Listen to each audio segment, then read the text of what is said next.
This is the iconic oven-baked cheesy crick snack you've always loved. And this, it's Cricks too. Can you spot the difference? No? That's because there isn't one. Cricks still has the same irresistible crunchy goodness, wrapped in a stylish new packet. Same delicious flavour, brand new look. So snack lovers, get ready to spot Cricks in the snack aisle. Cricks, same iconic taste, new stylish pack. Now in sharing pack size.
We are well over halfway through the season, and everybody now is starting to make their own respective pushes for where they are in the championship. It is 3 drivers up at the top who are looking to make that charge, but a return to winning ways last time out in the dour dampness of Oulton Park meant it was simple for Aaron De Battista. Take the championship lead, knowing there's 2 rounds to go. And as with every race with 2 rounds to go in the championship, there is a scenario where it can get wrapped up tonight. Your MOZA Racing Malta GT Cup, powered by Intercomp, has a very, very important set of rules. No qualifying into play or no turn up today from Adrian Manduka, and it's a case of outscore by a matter of just 19. You've got to outscore by 14 Sheldon Muscat today in order to see Aaron De Battista take the championship away. Jake Sperry, James Otter here to bring you all of the action. James, I am looking forward to this because we are at Snetterton. We are in the pancake flat land of Norfolk, and it will mean that today it is going to be all about who positions themselves well and who has the best technical prowess when it comes to racing. Yeah, good evening, everyone. Live at Snetterton then for this one. So it should be an absolute blinder because we're going for what is a bit more of a trickier circuit, I think, in comparison to the ones that we've had throughout this one. Plenty of corners to talk about here. Especially going to be looking forward to the likes of Brundle and Nelson. We're expecting perhaps some of the more intense racing. Of course, Montreal going to be the one there as well. But as you rightfully point out, it could be all wrapped up as a result of this one with Aaron De Battista on his way, but it's not just to that as well. You've got that middle ground where everyone is in such a tightly compacted sort of position at the moment. It's fabulous all around the field. It very much is. Your MOZA Racing Malta GT Cup, which is powered by Intercomp, is brought to you in collaboration with GamingMalta, along with Hyundai, Intercomp, Sunshine Snacks, Level Academy, JACAP, and GX trust. Let's talk about what happened 1 week ago. It feels like forever a week ago, but Aaron De Battista had himself a wonderful display of racing, won by 7.5 seconds over Sheldon Muscat, with Adrian Manduka having a rare off day, but still managing to find the final spot on the podium. George Parge had a good run with Denzel Agis and James Smith, and you look down the field at those a lap down. Sean Kassar, Maya Lafela, Barshas moving up into 9th position late, and Abdul Muez Suhail down there in 12th position, just behind Gabriel Quattromani and David Vela Dingley. There means that we got a championship scenario which looks as follows, where it is 76 points to the good for Aaron De Battista. The two VMD Intercomp Sim Sport cars, their 1st and 3rd. There for Project Aversio, 2nd for Manduka, but you look around, 4th, 5th, 6th, down to 9th. I'd say if Ryan Carabot shows up, he's got a great chance of being 4th in the championship. Otherwise, it is fair game.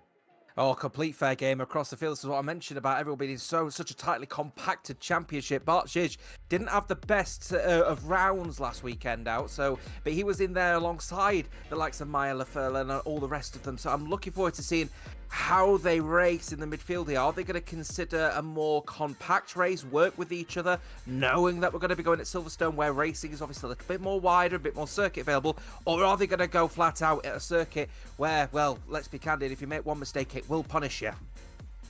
Yep, and if they do get punished around this track or at Silverstone here on these wider, expansive circuits, it's maybe a little bit less difficult to get back into the groove and less difficult to lose time, but you certainly still can if you get it all shades of wrong. But let's talk about the Snetterton circuit and where we are today. We're using the full layout of this track, which is the 300 variant out there. So we go to Wilson Corner there, turn number 2, and run through the middle of Palmer, Agostini, Hamilton and Oggies before hitting Williams Corner and attacking the Bentley Straight for the tried and tested end to the lap here around this track. A former airfield base here Snetterton used in World War II, so you've got these dueling long straights which have been used as taxiways and runways out there. Of course, the Centre Straight and the Bentley Straight, the two great places to get passes done today. Yeah, one of the longest pits as well out of all of them alongside Silverstone. So that's 5 minute, that rather 5 minute window before and after the pit window opens and closes is going to be fairly critical. The drivers have got to really pick and choose when they decide to make their pit stop. But as I said, I think we're expecting the likes of Brundle, Nelson, Montreal. I do expect Oggies to also be one for a setup as well. So we're going to be in for, no doubt, an absolute blinder at this particular circuit. Plenty of opportunities to line up for overtakes, get overtaking done, and then become potentially a legend. Yep, and who can step up? Is it going to be a case of 3 wins in a season? Is it going to be a case of someone stepping up who's brand new to victory lane? Or is it going to be someone who says, you know what, top step of the podium, I reckon I can reach there again? We will find out on the other side of this small break in the MOZA Racing Malta GT Cup, because when we come back, we tackle qualifying and see who will put themselves up at the very highest echelon of the Malta GT Cup by saying they will be on pole.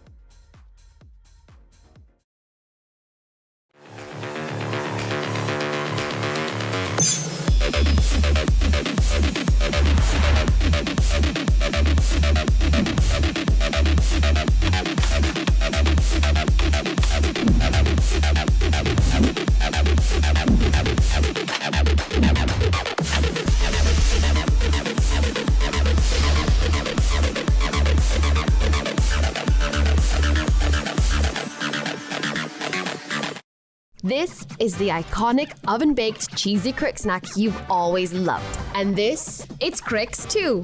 Can you spot the difference? No? That's because there isn't one. Cricks still has the same irresistible crunchy goodness, wrapped in a stylish new packet. Same delicious flavour, brand new look. So snack lovers, get ready to spot Cricks in the snack aisle. Cricks, same iconic taste, new stylish pack. Now in sharing pack size.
And so out to qualifying we go as the drivers set themselves up. They've got 20 minutes in qualifying to set themselves a representative flying lap, which puts them where they need to. 16 cars out there here today looking to try and put themselves on the highest level. The familiar faces of Manduka, Muscat and De Battista here, along with a lot of drivers that we have seen from previous races out there too. The mid-pack of the field is going to be a very interesting run, focusing with the Audi of De Battista heading over towards the line, setting the benchmark here, James, of a 1:45.8 effectively.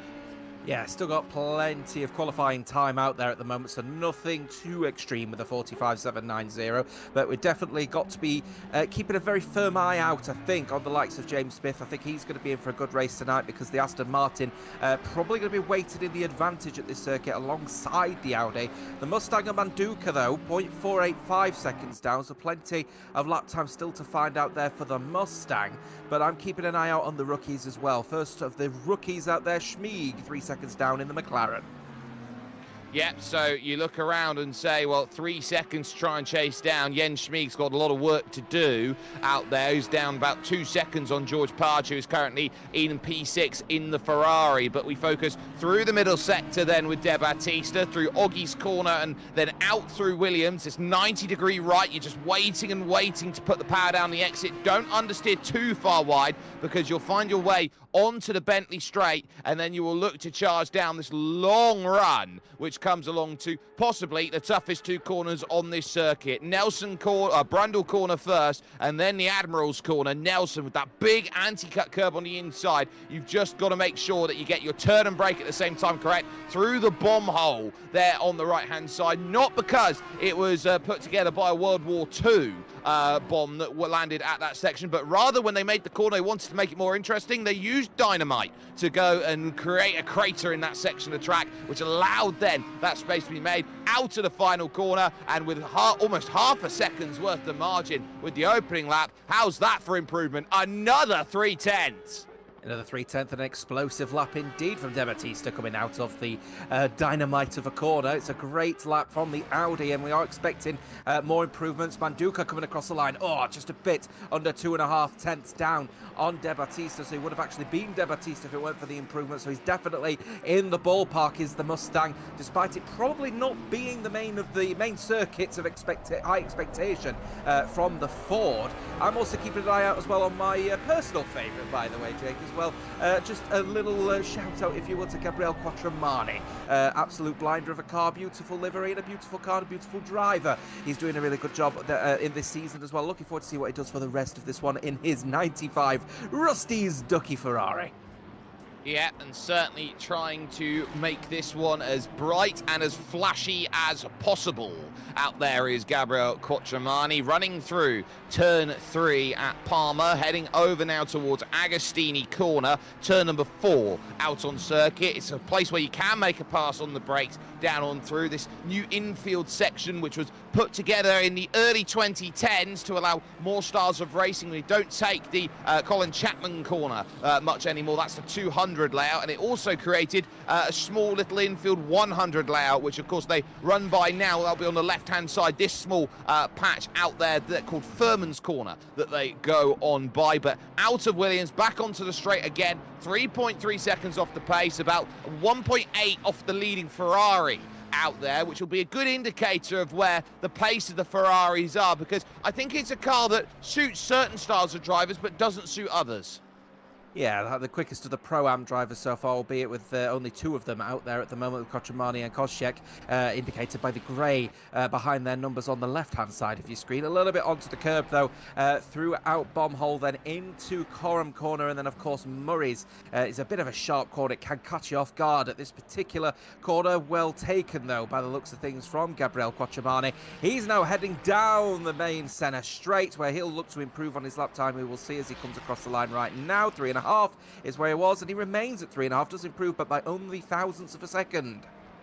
Well, it's a minor improvement, which means there is still more to be made, and the confidence is still going to be needed out there on circuit. 4 times yet to be found. The 2 gaps need to improve in the Lamborghini and in the McLaren respectively, but Schuj hasn't put a time together in the BMW as of yet, and David Vella-Dingley also looking for a time in the BMW. Sean Cassar has gone up to 3rd fastest then, 7/10 of a second adrift currently off of pole, but has leapfrogged the Aston Martin, of Sheldon Muscat. So that Aston Martin has done a wonderful job of putting itself up close, but for the moment, Sean Cassar has done a better job, and Cassar had a very nice qualifying last time out at Alton Park, couldn't translate it into the race. This is a big round for Sean Cassar to try and move back past George Page and into 4th in the championship.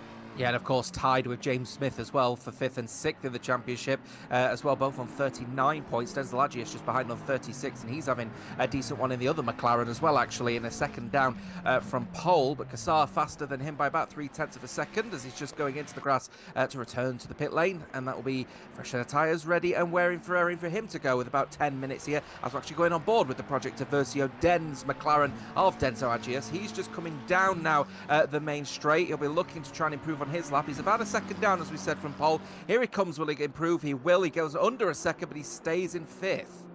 But crucially pulls the time to within 1/10 of a second of Sheldon Muscat, which will make him a little uncomfortable that there's a second Versio car very close to them. James Smith here, part of the over 40 club in the Aston Martin. Can't miss him out there at the moment in the very nice green colours, out there running down below the entrance to the circuit there under the bridge and through the long sweeping left of Brundle into Nelson Corner and looking to try and attack off of the exit. Adrian Manduka has got the gap down to 3/10 of a second here in qualifying, so the Mustang trying to do everything to claw back the Audi, but right now we focus on the number 1 car of Smith. Number 1, not because he's the reigning champion or anything of that ilk, but choosing to make that car work at the moment with the likes of Sheldon Muscat holding the 14. Very tricky entry into pit lane. That'll be worth keeping a note on here. You've got to do a small little shimmy of a chicane to walk in, uphill through the pit boxes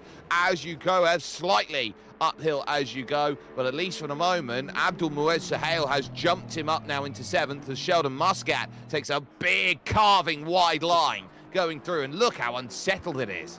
Yeah, he's really mounting the sausage curbs going through Nelson, so he's got to be careful not to do too much of that, especially in racing trim. But the Aston in 4th place, 3rd place overall in the championship is Sheldon Muscat, looking to try at least put some kind of a dent in the likes of Aaron De Battista.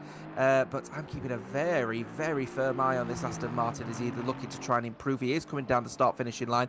0.86 seconds. He's looking to go a bit better than that one as he comes across the line right now, and he remains 0.86 seconds down. It looks like a little bit of a slow lap as he gets going through into turn 1. Yeah, definitely trying to build up tyre temp, build up momentum here in these bright conditions in the southeast of England here, and looking to try and really get a run sorted right now. Out then of Wilson, through now at Palmer Corner, and looking to really attack off of the exit down through this midfield section. Now you're looking around, you can see the marker boards on the right-hand side. You're trying to tip the car in at the apex. You can really stamp on the throttle off of the exit, but this is a really testing corner here at Hamilton. It's not a corner you can go flat through, but it's one you can lightly lift through and try and hold on. So heavy over the end of the curb, that really unsettled the car, makes a missed apex heading through Oggies. This is scruffy from Sheldon Muscat. Yeah, a little bit more scruffier from the Aston. I think it's going to go off the curb again. Oh, just got to be careful not to almost beach it as well. The car's very low down on the circuit, but I'm keeping a very firm eye on what he does then when he comes into the pit lane eventually to change over and have another go at this one, because I think he needs to stop overdriving the car a little bit. I think he's trying to find more time than perhaps, well, trying to find more time a little bit harder than perhaps he needs to at the moment anyway. But the Intercomp VMD driver looking to keep on with the pressure if he can. 7 minutes to go. And so we are about 2/3 of the way through in qualifying. Times now are going to become more important. A huge difference between the top 6 and the rest of the categories right now, or the rest of the drivers, so to speak. A full second splitting 6th and 7th as they go. The 2 Ferraris there. There's Chris Gatt, part of Accelerate Racing here, the number 8 car out there in P12, and overcooking it going through at Agostini corner, and so very easy in the mock-up McLaren there, or I would say the mock-up F1 liveried McLaren to go on through to make as much of an effort as possible. And again, just trying to overdrive the car. This is a circuit where you cannot at any stage around the lap throw the car in and hope it sticks. You have to be so patient around here, and it tests your ability to work with both mechanical and aerodynamic grip.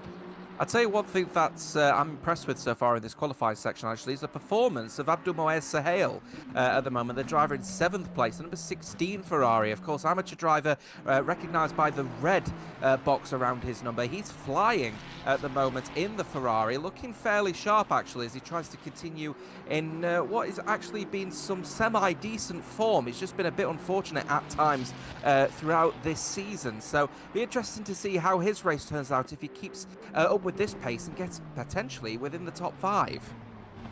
Yeah, and so there is still work to be done to get there. That's a 1.5 seconds that's needed, but still a good time by Abdulmoez Sahel. They're running in a little bit of a camo livery out there in the yellow and the grey and the black, and a big tail kick coming out of the bomb hole and through the long Coram corner, where you do have to just wait for an age of eternity, get the car squared up straight, because Murray's the final corner. That inside curb, again, very similar to the likes of Nelson, stares at you and says you do not want to attack that curb as you go through. Part of which is to avoid the corner cut issue that you've got out there, as that is a 47.9, so no improvement, but also part of it to save the track surface down there on the inside, with how much drivers look to try and take advantage of the curbs. It does put itself in as a measure of metric to protect the grass. Yellow flag there from Sheldon Muscat went off of the circuit to avoid Abdulmoez Sahel on his lap as well. Keeping an eye out as well on the number 1 as well. That's James Smith. He's a little bit out of line at the moment as well. 2.7 seconds down. He's just coming across the start-finishing line, I believe. In fact, he has just come across it himself, and he's still down quite significantly as the pro Aston Martin driver. So I think we've got a little bit more pace to find from the man in P6. Sean Cassar certainly happy to see that his Coca Patrick with the same amount of points in the title, or rather on the table, is not doing too good so far in this qualifying session. 4 minutes to go.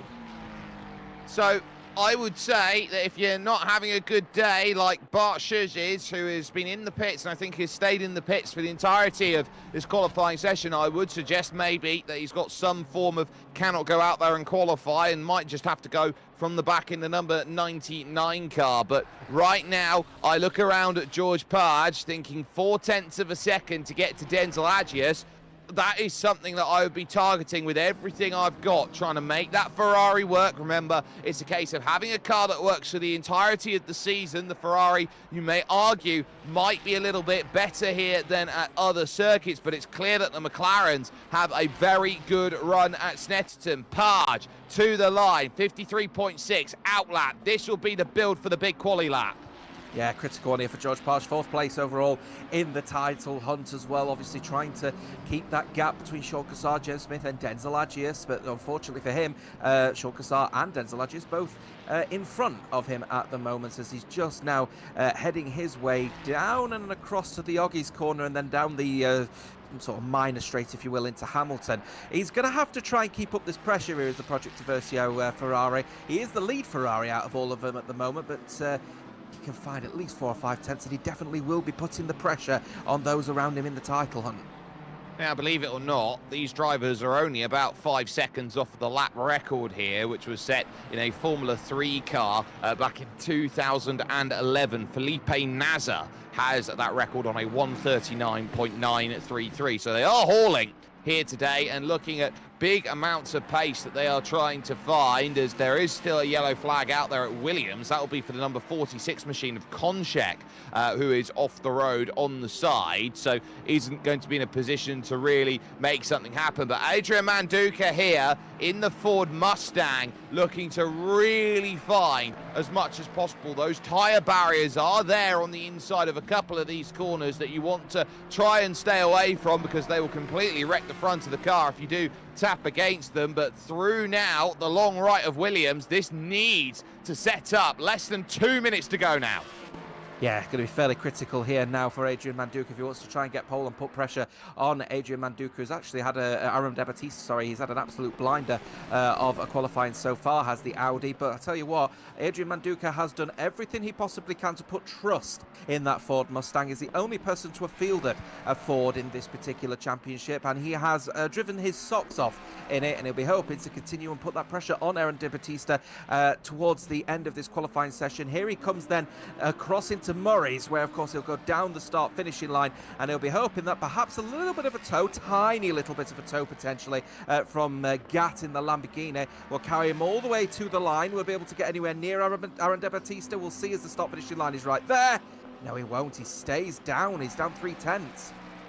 Well, Debatista's in the pit. Sean Cassar is in the pit. They will not contest the rest of this qualifying. Final attempt for Adrian Manduka. He needs this to be perfect, and the issue he's going to run into is that Lamborghini there of Gat, who is in front, might impede the lap, but he is also on a flying lap. Such is the difference in pace between these drivers. 6 seconds. The difference between them as far as qualifying time goes. So Manduka might have to make a pass on this lap and hope that he doesn't catch by the time he goes through. Denzel Agius remains in 5th position and pulls the car into the pit. So the question, oh no! Tried to go around the outside, had to abandon out of it, and Manduka with contact might want to have a word with Gat after that qualifying session, because his lap time's gone and he won't be able to improve either, which means George Parge and Sheldon Muscat will be the only 2 drivers who can improve out there. Muscat is the penultimate car out there on circuit who can put a time in.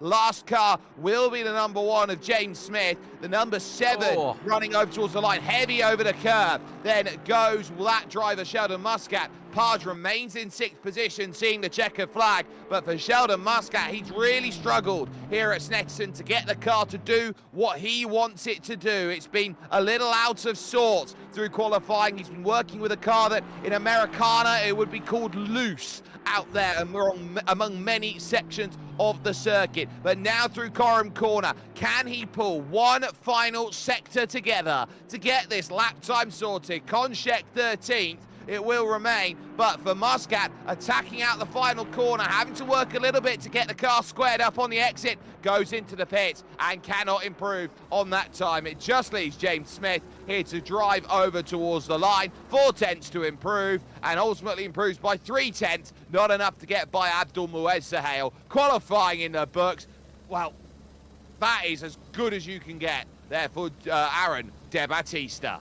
Yeah, clean from start to finish as well. I'll tell you what, Sheldon Muscat's car is running very low. His car is just so aggressive on the curbs, and he just cannot get any comfort in the car as he's going around the circuit. Absolutely amazing how some of the physics are on that Aston Martin. But fair play to the driver of Abdul Moez Sahel. 7/10 of a second between him and his nearest co-compatriot in the amateur class. Fantastic qualifying from him. He'll be very confident going into the race. He absolutely will, and we will certainly see that when racing comes into play, and it's not too far on the horizon here in the MOZA Racing Malta GT Cup powered by Intercomp. We're going to take this moment to step away, because when we come back, it's race time.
And so we gear up. There will be one full pace lap before we get ourselves to racing action fully overall as part of a Velocity Esports Racing production. The MOZA Racing Malta GT Cup, powered by Intercomp, hits its 4th part of 5 out there overall for many a driver to look and put their best foot forward. Jake Sperry, James Otter, bringing you all of the action. James, this is where the drivers now have the chance to warm their tyres up, ready for this start, a rolling start that they have to deal with, and they will know more than anything else how critical this phase of racing is going to be. The opening 5 minutes sets the tone for the rest of the race. Yeah, precisely that one, as well as all the drivers are getting themselves ready, warming those tyres up. Of course, they'll have that in bearing in mind.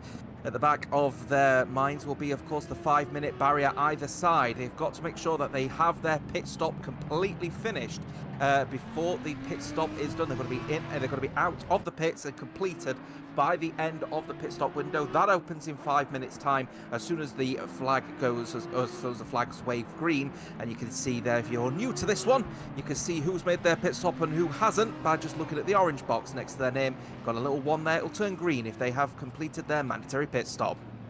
And they will know as well the championship situation. Sheldon Muscat a little out of position in 4th. Very weird to say that 4th is out of position, but here is a driver who has been knocking on the door of victory all season long. Aaron De Battista, where he needs to be with the pace to say that he was head and shoulders above qualifying and he didn't make a final lap attempt. It really shows what he's doing. And look how dangerous that is as he looks to get himself those tyres warmed up. Then as they go through, a couple drivers having to go through as they go by. Now, there might be words about this through the scrutiny of the warm-up laps here from the likes of Adrian Manduca, because it's very unsafe for drivers in the middle of the pack who constantly put themselves at risk of getting a penalty for overtaking the car in front.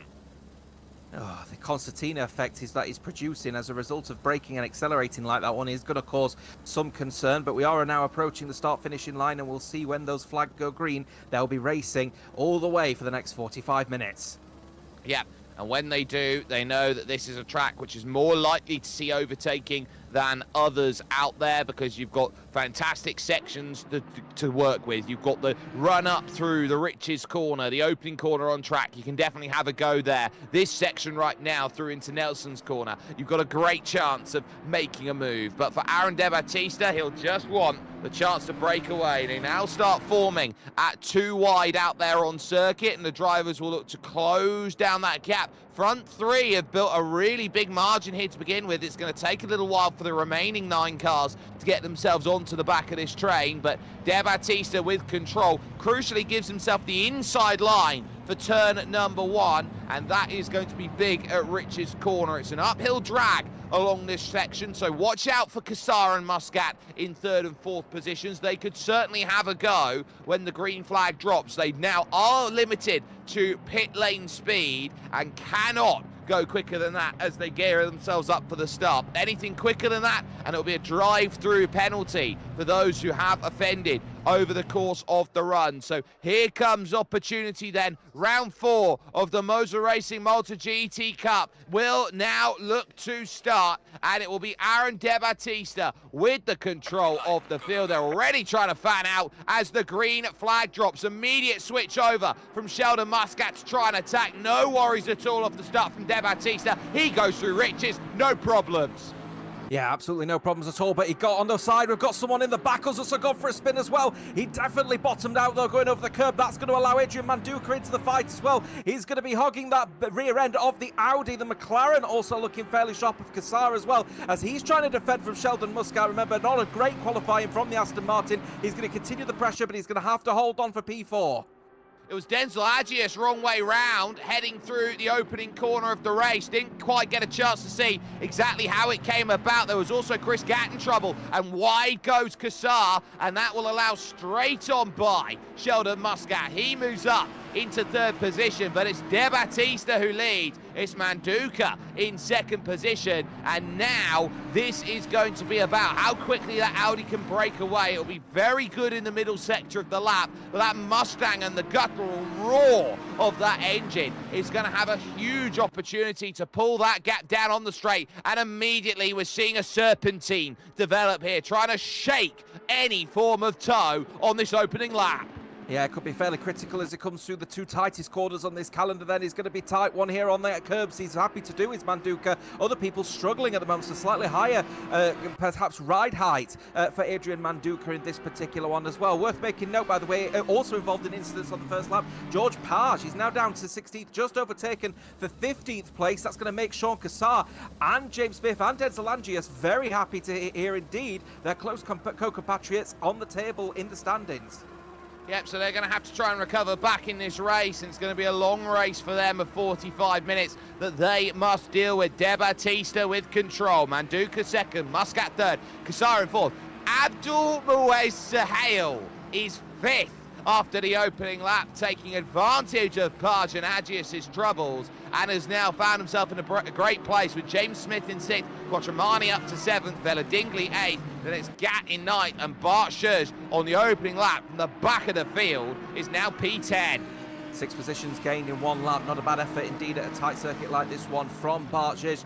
Aaron De Battista still holding strong though, and not the greatest of the first laps, but just finding in the motions now, finding a bit more comfort in the Audi as Adrian Manduka started to lose a little bit of time. We're on board with Sheldon Muscat and the Intercomp Aston Martin. Again, look how the car just bounces on the curbs. It's such a low car. The car is really, really low down on the circuit. That's going to allow for better straight line speed, but of course throughout the corners, if you even dare look at the curbs, it'll just spit you out like it's just done there. So he's just going to have to bear that in mind with how he manages his race.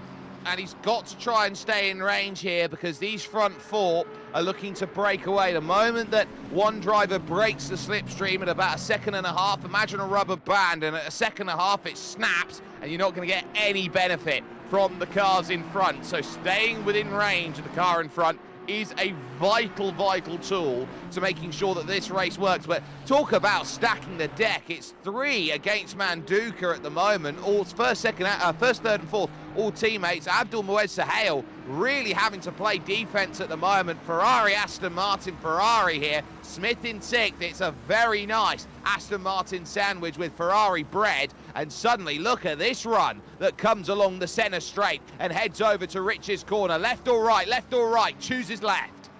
Yeah, he's going to look for it, then he's going to have to go around the outside of the corner for this one to work. He's broken a bit earlier. Oh.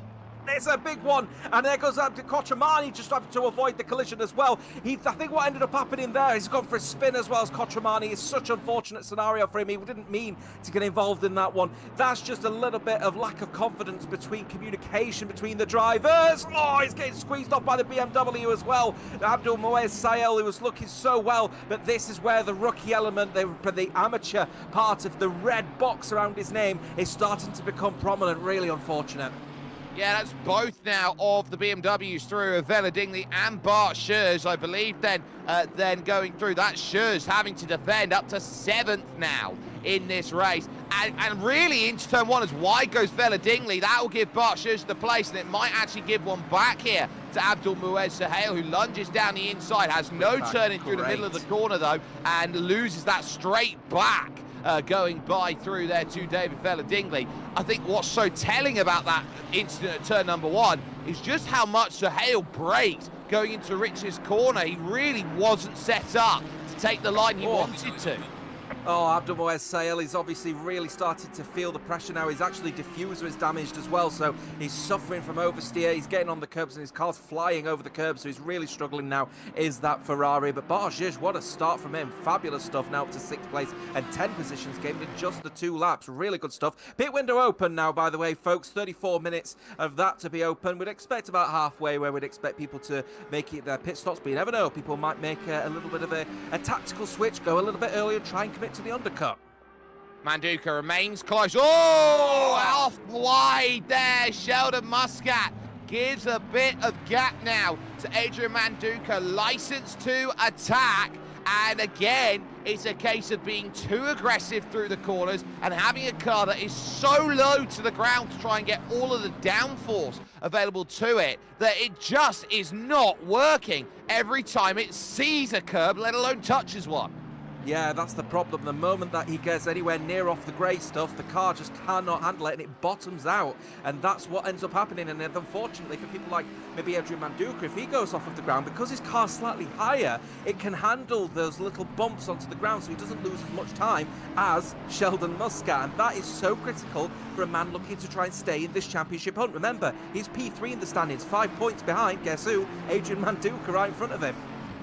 We do have one car down in the pits and a lap down now, so that will be Konchek, who is currently in the pits. But Manduka looking to feign to that inside line, getting in the mirrors of Aaron De Battista, trying to find a mistake. The very large looming figure of the Project Averso Ford Mustang sits and waits on the back of that Audi here from one Mr. Aaron De Battista, top 2 in the championship, throwing what they can at the books. And remember, there is a 6-point swing that goes between being in first position and being in second position overall in the championship. So with 6 points to try and navigate through, the gap in the championship being just the 9 out there between De Battista and Adrian Manduka, it means that a victory for Adrian Manduka here today will effectively allow a winners takes all scenario when it comes to battling action at Silverstone for the finale next week. Jamie Gatt going for a little bit of a spin, so he's now at the back of the field as we're keeping an eye out on this battle. Adrian Manduka now just easing off the gas just a little bit now, not putting too much pressure on the field here, as we're just keeping an eye out on the likes of Denzel Agius, who's just coming across the start-finishing line. Remember, this is a man who also got involved in a collision earlier on with George Pash, and he's made some serious inroads all the way down at the back, now up to 8th place in hopes to try and close down the gap on the likes of George Pash, who is really struggling out there, and actually now in the pit lane is the Ferrari. Clearly some damage on that man's car as he's now going to go around the outside of the corner of this BMW. Fabulous stuff from Denzel Agius in the McLaren. You don't see too many around the outside of Parma, and Denzel Agius, who is on a mission, driving, I would say, with a red helmet at this stage. He's got the red mist descending fully, and now he's in full aggression mode. He is making passes like there are no tomorrows left, as he's gone by the likes then on this lap of Vela Dingley. He's by Bart Schurz. He's looked at Jens Schmieg and said, I want to be second McLaren in this field. And Denzel Agius will see that he's got a bit of work to do. About 3 seconds here to Abdul Muez Sahel, and then a further 10 over to James Smith, and 5th is about the best he can hope for with the way that he's got to drive. It is a very unique scenario out there with George Page taking the pit stop, because this is a case of I want to quietly gain my time back, give himself some fresh air, go out there and attack. Blue flags waving a little bit then as they've had to go through a bit of traffic. Manduka was trying to really pick that up around Konchek, managed it. Car off, 15 car is off the road. That's Vela Dingley there at Nelson. Yes, he's struggling out there at the moment. David Vela Dingley, after getting involved in that little collision, so he nearly went for a late breaker straight into the back of Denzel Agius, but just avoiding it. And Manduka really starting to close up now, started to attack Aaron De Battista again, but he's a championship leader for a reason, is De Battista. He doesn't feel that pressure too much, but that Mustang is ever growling closer and closer to that Audi. And I tell you what, an overtake might be imminent here if he's definitely got more pace in him than perhaps meets the eye. There is an element as well that the slipstream is keeping Adrian Manduka close at this stage, and we do talk about it a bit around these longer style circuits where you've got these long straights where you can pull back that gap, because that car length gap always does extend. Look at it, it's about 4, I would say 6 or 7 car lengths at the moment. It will close in a bit more, but I'm really seeing here Williams corner. It's a key corner to get right if you've got the chance to break away. 2 tenths in that sector, but look at how it closes right back up under brakes.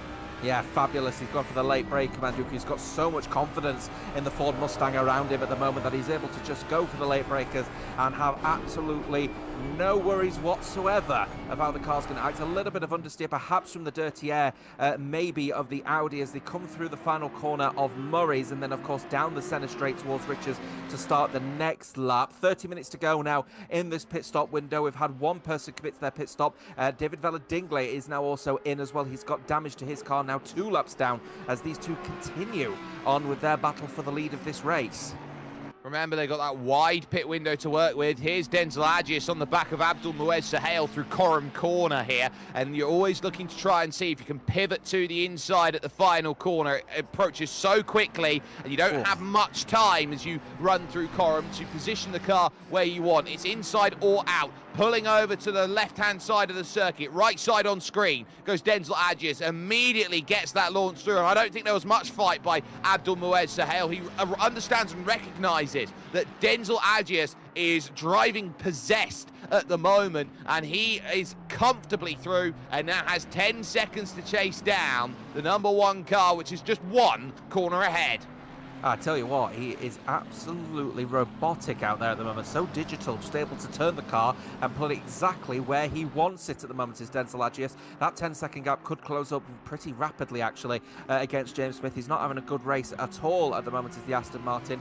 Suddenly, out of nowhere, Denzel Agius could actually still be in for some good points tonight. And I tell you what, desperately needed, as I said, in that little battle between 4th and 7th in the championship at the moment. It's only a small gap of, I believe, 7 points separating Denzel Agius in 7th from George Pash in 4th, and George Pash still at the back in the pit lane. It must be severe damage to that Ferrari.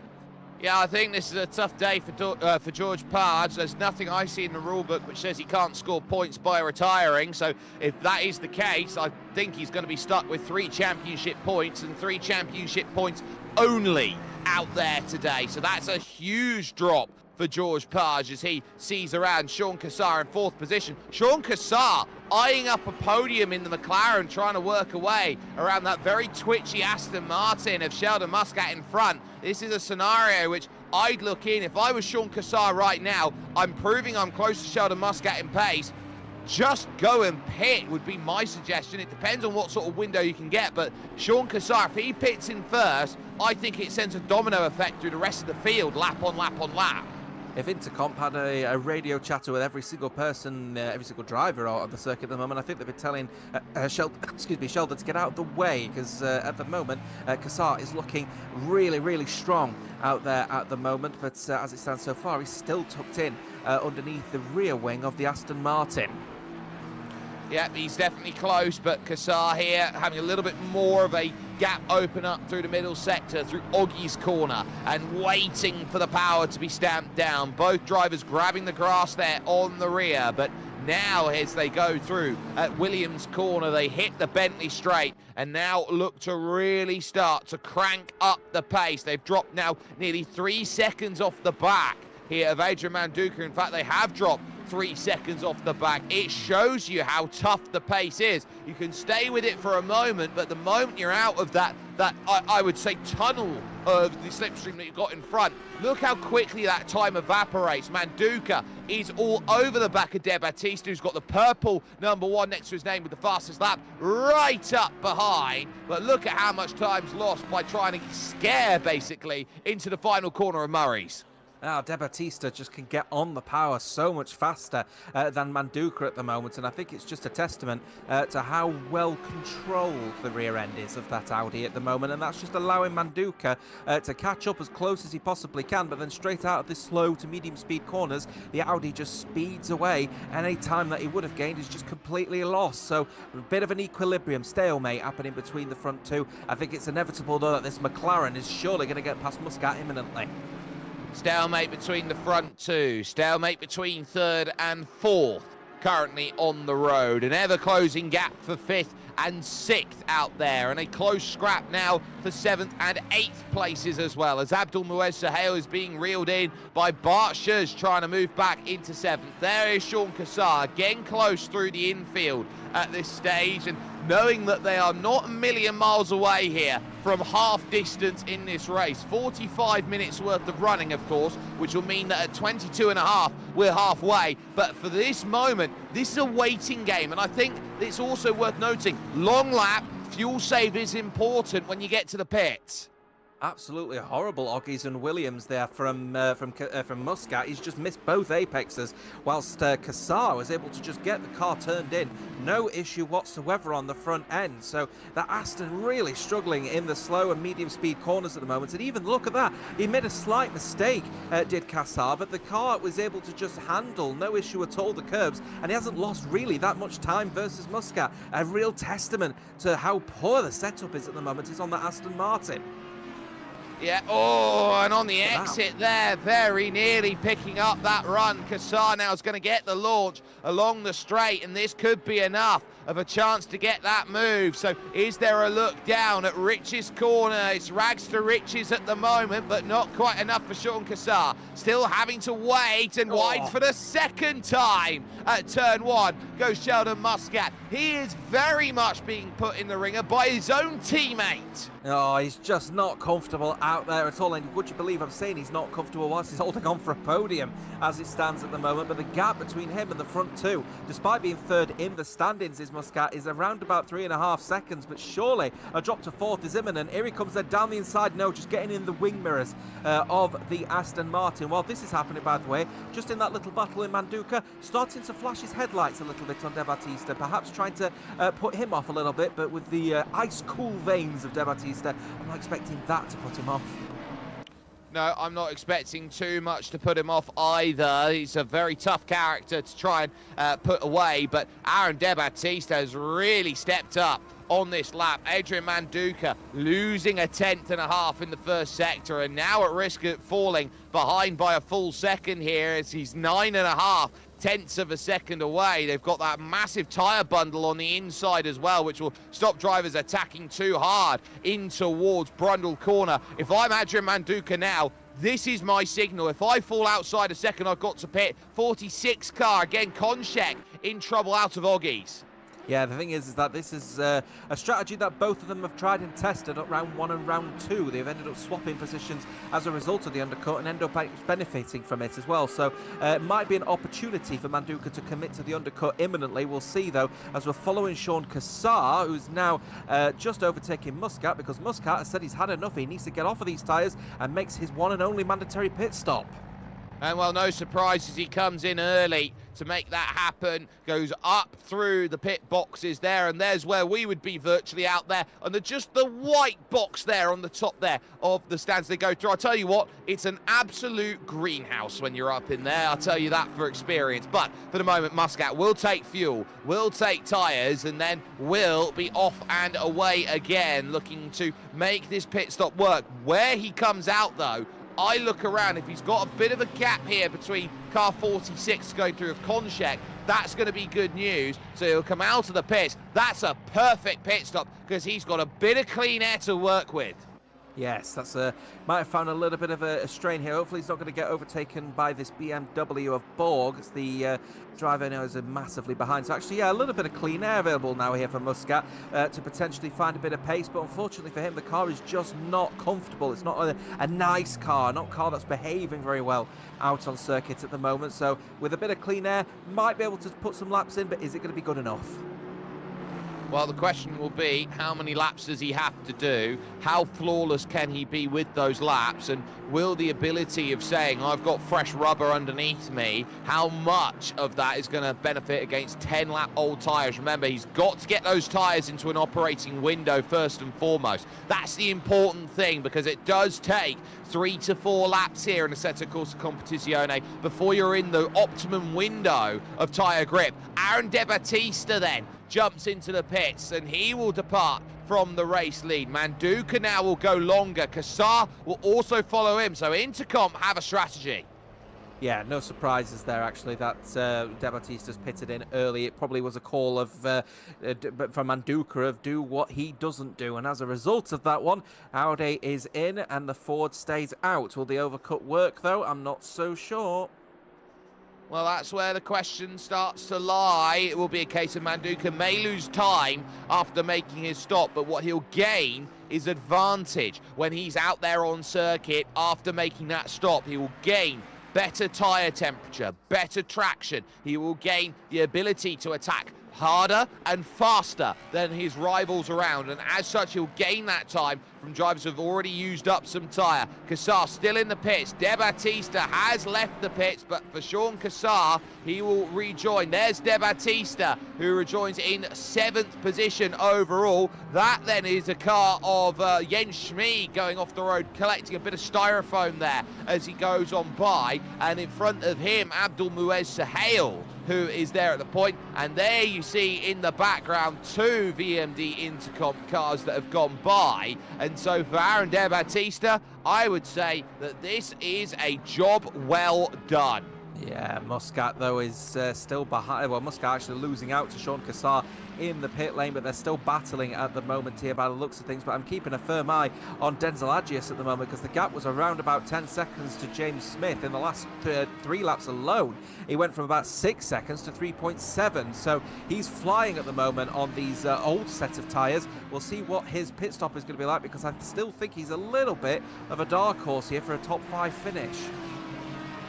And if you can get the top 5 finish, it's there. But for James Smith, he realises he's going to be under a lot of pressure, and a lot of it late when it comes to this race. And now Aaron De Battista trying to get aggressive over the curb, trying to get around Abdul Muez Sahel. Sahel doesn't have to yield this one. It's for position. Big risk taken by Aaron De Battista. He understands how difficult of a situation it is, knowing Adrian Manduka's staying out longer. Very, very risky, actually, from Aaron De Battista.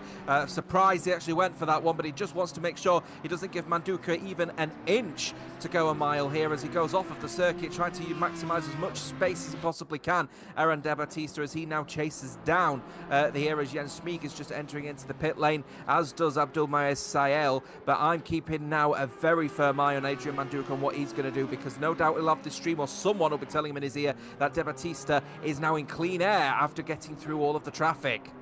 Well, now would be a perfect time for Adrian Manduka to confirm that he'll have clean air to work with as he goes by. The gap now almost 4 seconds between De Battista and Muscat. Cassar now has dropped a further 2 seconds back of that. So the threat will be 4 seconds to Sheldon Muscat. He's got to try and stay ahead and then have a tyre advantage to go through with. Schmid, Sahel and Johan Borg are all in the pits there, making their one mandatory stop. It's worth noting that Konchek, while he did come into the pits there in the early stages of the race, James, came in before the window opened, so his pit stop doesn't count. Yeah, he came into the pit lane before the pit window opened, but left as the pit window opened. As a result, he did not complete the mandatory pit stop in the allotted time. That's his critical nature. No surprises, Manduka is in. He knows about all of the traffic issues. He will now serve the mandatory time in the pit stops as well. That's worth making note. Anyone that leaves the pits too early will receive a critical penalty as well. So now Manduka in the pit lane. James Smith staying out, I believe, at the moment. In fact, no, he's too far back to make that judgment. He's just coming through the final corner, so we'll see what him and Denzel Agius is going to do. Denzel Agius really closing up now, 2.5 seconds to James Smith. Brilliant racing for the pair of them. I think that's Smith staying out and Agius in, so a Verscho will come in at the same time. There is Aaron De Battista, and this is the key to the race. Can Aaron De Battista come out ahead? He's had to navigate some traffic, as there's the green light that says Manduka can go. There's a case of, can you get up to speed? Where is car 93 by comparison? It's going to be tight coming off of the pit lane. Manduka is just behind. Just behind. Enough done by Aaron De Battista. Seismic, but it's still close, and that's big here for what this race wants to be for Manduka, who's got 2-lap pressure tyres and overcooks it by a mile into Wilson. That's frustration, that one, from Manduka, because he knew straight away that he might have had the advantage because of all the traffic from Aaron De Battista. But De Battista took the risk, and it absolutely paid off for the Audi. And now he is in front, and he's actually got, I think, a more considerable margin, actually, versus Manduka than he did in the previous stop. And he's got warmer tyres. De Battista has certainly got the advantage. He's got the advantage now, but it's the late stages of this race I look at, those final 5 minutes when the tyres will scream more on the Audi than they will do on that Ford Mustang. that's where Aaron De Battista will have to look behind Adrian Manduca and say, can I build enough of a margin when Manduca will have the fresher tyre life to go out there and make this happen? He's got to drive out of his skin from this moment on, does Aaron, knowing that they've got two cars in front, Bart Schuj and James Smith. And I tell you what, Adrian Manduca will be praying to everything above that Bart Schuj is not pitting any time in the next 10 minutes. I'll tell you what, though, just for those that are interested in the midfield battle at the moment, George Page, he's still in the pit lane, and he's been in the pit lane now for the last 10 laps, so that will be pretty much it now for the Ferrari.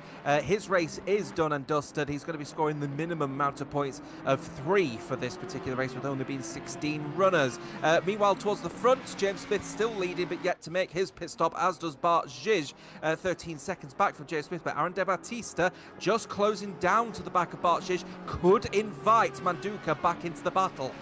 Now remember, it's a second and a half between De Battista and Manduca. It's 2 seconds between De Battista and Bart Schuj. If Schuj is caught in anywhere in the middle sector, it's going to make life very difficult for De Battista to get the pass, and he'll need to try and find a way through. This is the last real pick out there because James Smith is a mile away by comparison. In fact, the one car has just gone off the road actually down at Agostini, so that will invite a number of drivers to be happy right now, and least of which will be happy is Denzel Agius, but Jens Schmieg as well I think is going to be quite happy with the fact that it's a case the one car's just gone off the road, closing all the time. It's going to get right up to the back here through Oggie's corner, and Williams, I don't think this is a case that you can jump out of the way here. Bart Schuj is going to have to defend on this straight, and there is a slow James Smith there right in front, so suddenly it's going to coalesce. Top 3 are all going to come together, top 4 is going to come together. Yeah, remember, James Smith and Bart Schuj are in their own little battle at the moment, so Bart Schuj actually doesn't want to lose time to those behind them. Now, there will be technical blue flags, but they don't have to follow them, remember, in this particular tournament, so they can continue to race. So De Battista does have to get past Bart Schuj, and remember, even so, there won't even be blue flags, actually, because they are, of course, battling on circuit 4 position. Will he be able to get the move? Will De Battista go for it down the inside line, then heading through Coram? He will get the move done, no issue whatsoever. There's little time lost between the pair of them. De Battista will want to, Manduca rather, will want to get past Bart Schuj just as quick. Yeah, and that's the key here. No pull off to the pits from Bart Schuj. So in comes Smith from the lead. De Battista now will re-inherit that race lead, and suddenly I keep an eye on where the gap is, and it's still 1.5 seconds. So even through all of that, having to make a pass, Aaron De Battista still kept the gap high up against Adrian Manduca. And Bart Schuj now, I think, is in a really interesting position. Manduca has got to find a way through, and it will have to be Agostini corner, otherwise he's in the mire right up to the Bentley straight. Yeah, could be really critical here. Of course, he will have the tow from the BMW. Of course, quite a high car, so that'll offer quite the way in form of a tow. But ideally, he could do with being in front of the BMW. And the move is not done by the looks of things, though. Bart Schuj, no, it looks like a mistake, actually, from the BMW. I thought he was going to get out of his way. Here is Sean Cassar. This is still a battle happening between Muscat and Cassar. They've been very respectful out there. But to be honest with you, Cassar has been the quicker driver versus Muscat. Gap now 5, nearly 6 seconds, Muscat to Manduca at the moment. So Cassar really could do with getting this move done if he wants to try and gain every point he can off the back of the demise of George Page. And I tell you what, he's not through yet, is Adrian Manduca, and he's trying to get a line down the inside. Big lunge, trying to find it. Bart holds his ground. Bart's proving he's a tough character to get by. Gets a chance off the exit, though, and down the inside at the bomb hole. You do not often see passes down there. It takes massive bravery to make that happen, and I tell you what, the fortitude of Adrian Manduca is known throughout the world with that move. He's now up to second, but look at the time he's lost. Yes, he has lost a lot of time. He was already around about 1.2 down on De Battista. The gap will be considerably more now as a result of that one. As they come across, we'll see the gap. Oh, wow, 2.8. So he's lost over a second and a half to De Battista, and that might have just sealed the deal unless the slightly more fresher clean air offers the benefit to the number 93 Ford Mustang. Well, it's now a chasing scenario. It's a 15-minute sprint, which will be roughly, with the laps that they're doing here, about 9 or 10 laps to try and see whether you can gather this all back up. I would say you're staring down the barrel here of another 8 or 9 to get yourself home and hosed. There is traffic in front of them, though, for Aaron De Battista. That's what he's got to try and navigate by next. He will be looking around at those drivers. 26 leading what will be looking for his 3rd win out of 4 in this season as he looks to try and make this happen. He'll look in front at the BMW there in front, which I believe is Johan Borg, that he'll try and get by, but he bounces and rodeos over the curb on the outside. Now that'll be doing the ride height no good, neither will it do the under tray any good. Yeah, not at all on that one. Looks like the BMW getting completely out of the way on that one. But I'll tell you one thing that does surprise me at the moment is just how well that in-lap was for Bart Gij, because despite the fact that he was under a lot of pressure with people around him, he's got out in front of James Smith by a considerable margin after his pit stops, and now he is in front of James Smith and will continue on with the battle. What has been actually a bit of a driver of the day performance from Bart Gij, to be honest with you. Started all the way at the back and he's gained 10 positions, and he's going to continue to try and close down the gap on everyone around them, especially if Denzel Adjias can't make any moves on Muscat, who's probably, and to be honest with you, not the worst kind of demonstration here to say that he's probably the slowest out of those in the top 6 at the moment. Well, car number 89 in comparison to where car number 14 is. Well, just take a look on the mini-map right now. Car 14's going into turn 2. And on the other end of the circuit, half a lap away, is car number 89. So he's not going to get anywhere near Sheldon Muscat in this race as Denzel Adjias. He's gone as far as he can possibly go out there here today. And that is a great drive. Remember, he was backwards at turn number 1 in this race, Denzel Adjias, and he's 5th. Brilliant. There's no other way to put it. It's been an absolutely fabulous drive from the McLaren. The McLarens were naturally going to be a little bit more quicker at a circuit like this one. The shorter wheelbase benefits from a track that is tightly compacted like this one as well. A bit of debris actually going onto the entry of Montreal, so that'll be one to watch. But certainly at the moment, benefit to the McLarens, benefit to the Ford Mustang, who has actually been probably the best all-round car, unless Manduka is the best all-round driver here. But as it stands so far, not being the cleanest second stint so far, and actually losing a little bit more time. It's all about 2/10 to Aaron De Battista in the Audi. But on that sector to sector, he did gain half a tenth. So Adrian Manduka, I think, is pinning this one level and is doing a good job. There is traffic for the drivers who keep their eyes focused on what their race is going to be. They've got the 15 car in front of them, and that will be David Vella-Dingley, who's now 3 laps down in this race. But Denzel Adjias, I think, is my pick for driver of the day, the way he's gone about it. Bart Gij is another great candidate in that scenario. Fastest lap is with Manduka, 2.7. The gap now is at the front. And remember, it's a 12-point swing between these drivers first and second. If Manduka gets by, it's 3 championship points going into the finale. If it's a win here for Aaron De Battista, he's got 15 points in the back pocket, and he will be able to say a top 4 finish at Silverstone would guarantee the title.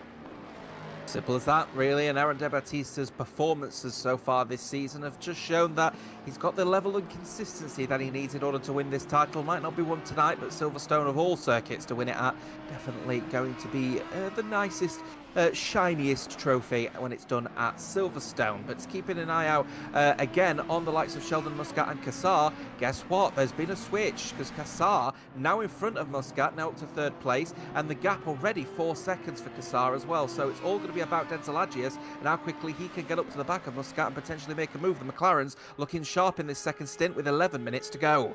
I don't think Adjias can get there because he's a full sector behind, but Muscat has dropped 4 seconds there, and I think that will be that as far as the podium goes for Sheldon Muscat, which will be a damp squib of an end to what he's wanting of a championship challenge. I think he's been very consistent all season, but consistency when you've got a driver and a teammate who is out there looking for a 3rd win out of 4 just doesn't cut the mustard out there at this point. And Adrian Manduka is trying to desperately claw that gap back by 10th, by 10th, by 10th. He tries to make that happen. Over the line this time. What's the gap? 2.2. the gap now 6. And now you look at Adrian Manduka. That's a really big lap that he's found. 3/10 in that final sector. More of that, please. And De Battista is going to be looking very much behind in the mirrors. Yeah, fastest lap of this race so far and the best lap that he's produced with a 2.1 second gap now. He will continue to put the pressure on De Battista, but doesn't matter what he does, gets up to the rear wing of the Audi, tries to get in there, tries to put a bit of pressure on him. Aaron De Battista has been fairly consistent and not been able to be shaken by the Ford Mustang, but I tell you what, the Audi is just going to have at least one eye over his shoulder just to make sure that he doesn't see the Ford try and go for any rash decision making in the last 10 minutes of this race.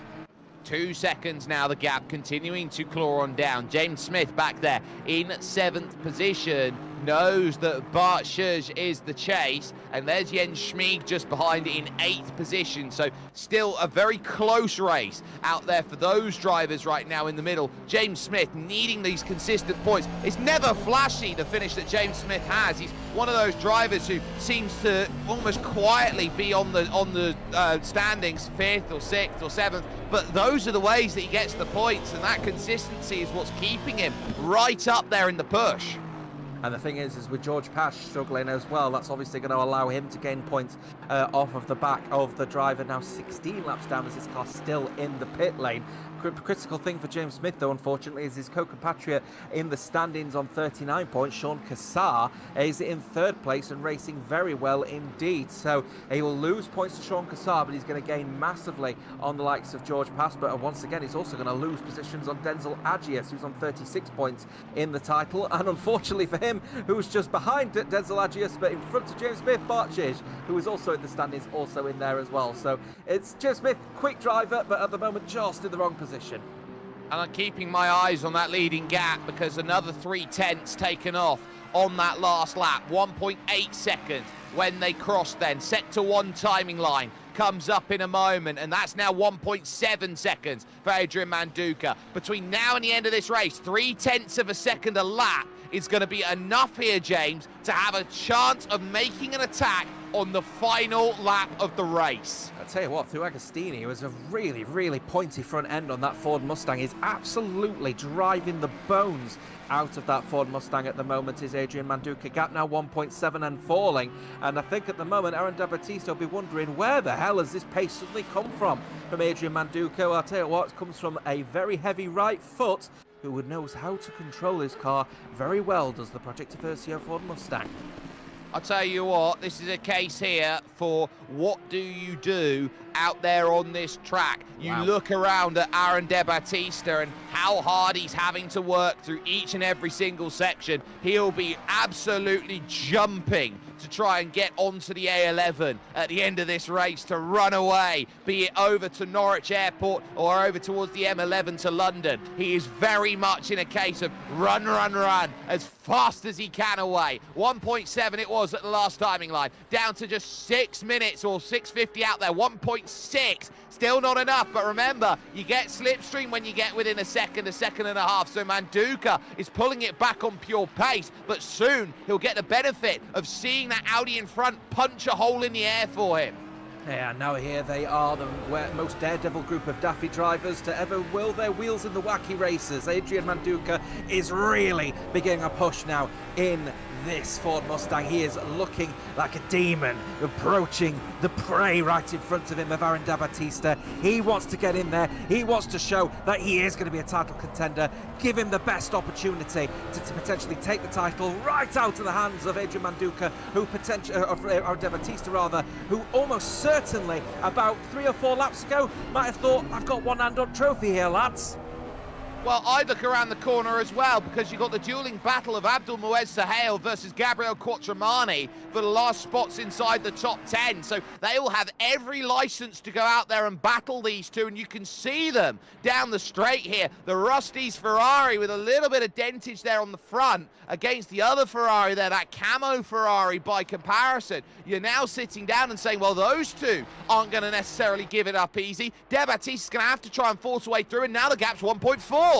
Yeah, it's closing rapidly, but the question is he going to find the space to potentially go for the move, though? That's the thing, because this circuit is particularly tight around these corners, so you've only got a specific set of corners where you're really known to see the overtakes, but I tell you what, it's not going to stop some of these drivers. We've seen overtakes at Bombhole and Coram here tonight, which is not the typical place for overtaking, so you never know. Manduka will find the position. 1.1, and Adrian Manduka's final sector might be what gets him over the line against Aaron De Battista. Now these two closing together. Big deep lunge in through the corner though from one Adrian Manduka. He can't afford to mess Wilson Corner up too many times. It gives so many opportunities back to De Battista. His eye's bigger than the belly, and I reckon he's given a 10th back as he goes through this section. And now looks next. Move made, Quattromani through on Sahel. Still 1 second though, so he's been able to still close despite that. It's showing you how big of a moment this is going to be between these top two, who are looking like they are A and A1 contenders for the title. And then you've got Gabriel Quattromani and Abdul Abraham Sahel, who's absolutely getting closer and closer in their own little scrap for 9th and 10th. But unfortunately, they're going to have two very quick and very angry drivers. We're up close and personal with them here. We've seen this before. We saw this in round 1, where lap cars ended up interfering with the eventual winner of the race. So this could be supposed to be a very critical part of this race, with only 3 and a bit minutes to go. Well, keep an eye on those times, on what they do. It'll be an indicator of 2 or 3 laps to go. Little wide from Adrian Manduka coming out of Nelson Corner, 9/10 of a second. Oh, he hits the curb hard at the bomb hole and now has to worry about how he attacks at Coram, because it's a lot calmer now from Aaron De Battista. You sense with Adrian Manduka that he's got within a second, and now he's getting a little Raggedy Ann with the way that he's trying to go through. 3 minutes 20 it will be at the line, and so keep an eye on lap time as they cross. 1:46, there are just 2 laps to go. It's 8/10 and the traffic's there. Yeah, traffic's there, and it's getting very, very tightly compacted now. Adrian Manduka now within around about 3/4 of a second to De Battista. De Battista now just about to get into traffic. Will they yield to the blue flags, or will they consider their own races? I tell you what, Sahel at the moment has actually lost quite a bit of time to Quattromani. That might end up benefiting De Battista, because they're not scrapping directly in front. There's the blue flags, but they don't have to adhere to them. But he is going to look like he's adhering to it, but on the racing line, that could pose a significant challenge. Is Adrian Manduka going to get closer as a result? Well, he ran wide again at turn 2, and so the gap went up to a second because De Battista's picking up the toe. There's a yellow flag out there for a spin through the final corner out there and along the front stretch. I think that's for car 46 again. Out there who struggled, but now it's about how close do you get. This Bentley straight, this is big for De Battista. He can now use the slipstream, pulls over to the right-hand side, does Abdul Muez Sahel, and that's going to let one through, but Manduka's going to want to try and get through, and he might just have to lunge to go through. Yeah. He powers his way through, 6/10 of a second now. 6/10 of a second. They've still got one other driver, Gabriel Quattromani, in the Rusties number 98444 Ferrari. Is Quattromani going to do exactly the same thing? Is he going to do it down the centre straight, or is he going to manage his own race, knowing now that Sahel has lost out big time as a result of the blue flags? Is he just going to manage his own race, or is he going to let them through, I wonder? Then now on the centre straight, we'll see what they do. Flashing lights as from De Battista. He wants to get past as quickly as he possibly can. Is the Ferrari going to let him go? He's going to the inside line. Is the space going to be there? He's certainly giving the positions up, so it's not going to be decided, at least immediately, from lap cars. With a minute and a half to go, it's going to be about the driving skill, but we've got a BMW in front now. Yes, we do. So this is 1 lap left and only 1 opportunity, and that might be the 46 of Konchek, and it is that they'll have to get by potentially on this last lap.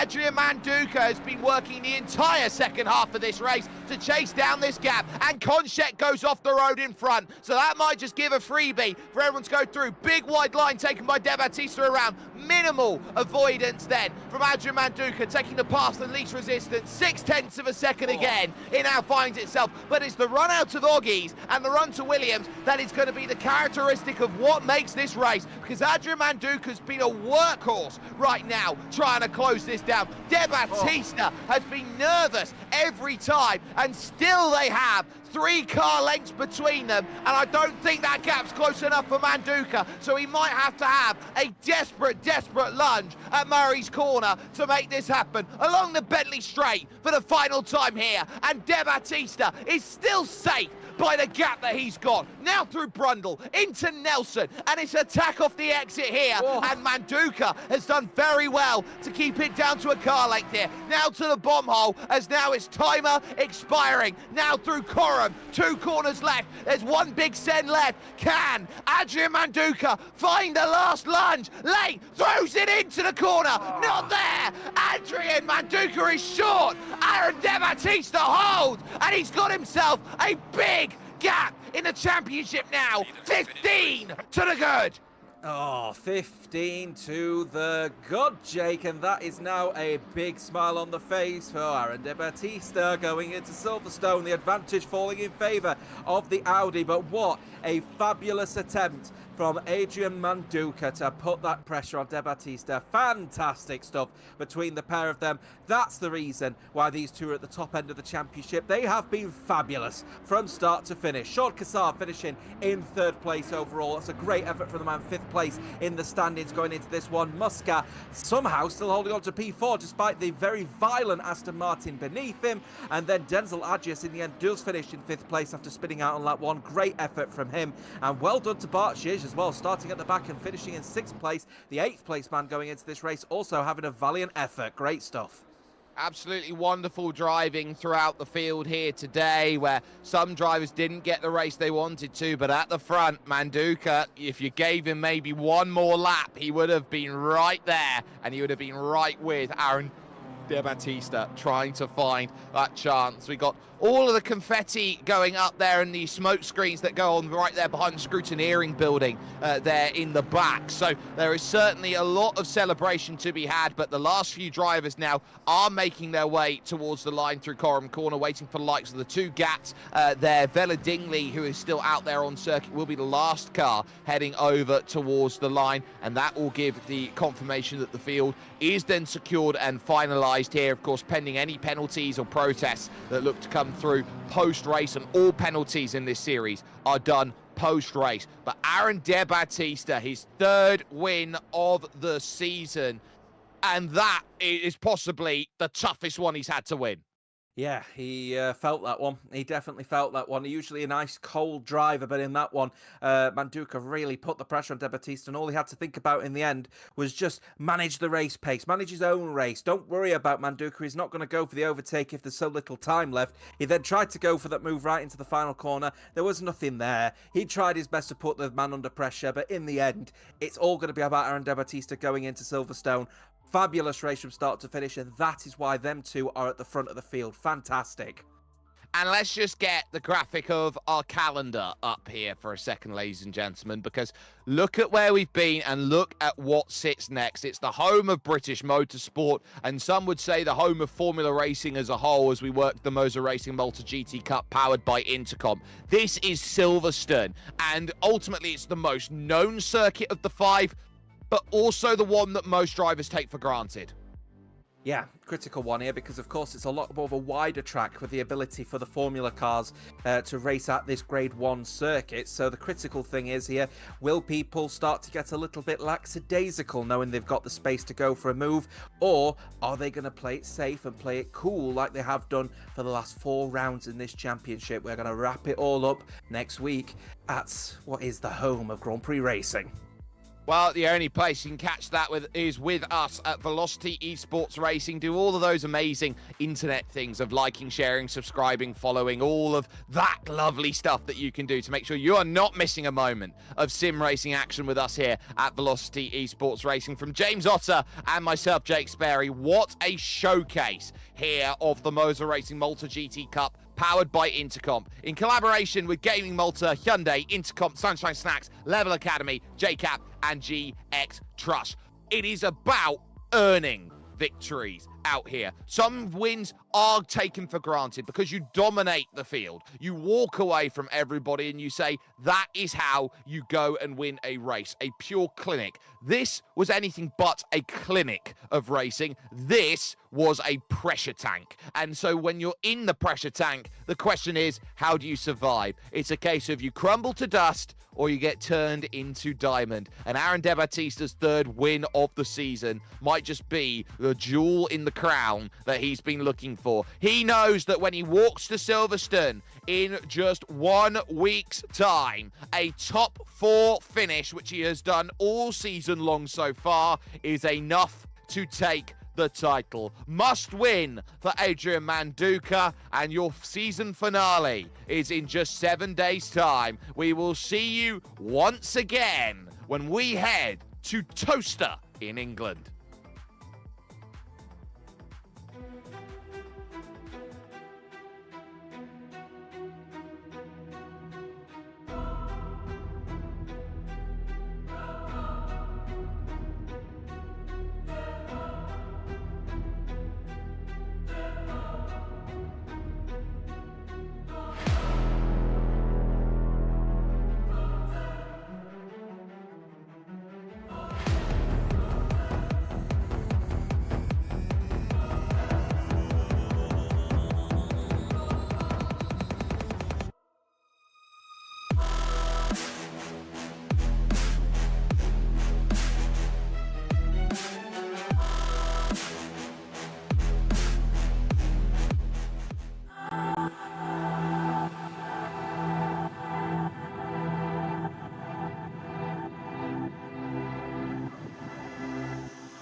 This is the iconic oven-baked cheesy crick snack you've always loved. And this, it's Cricks too.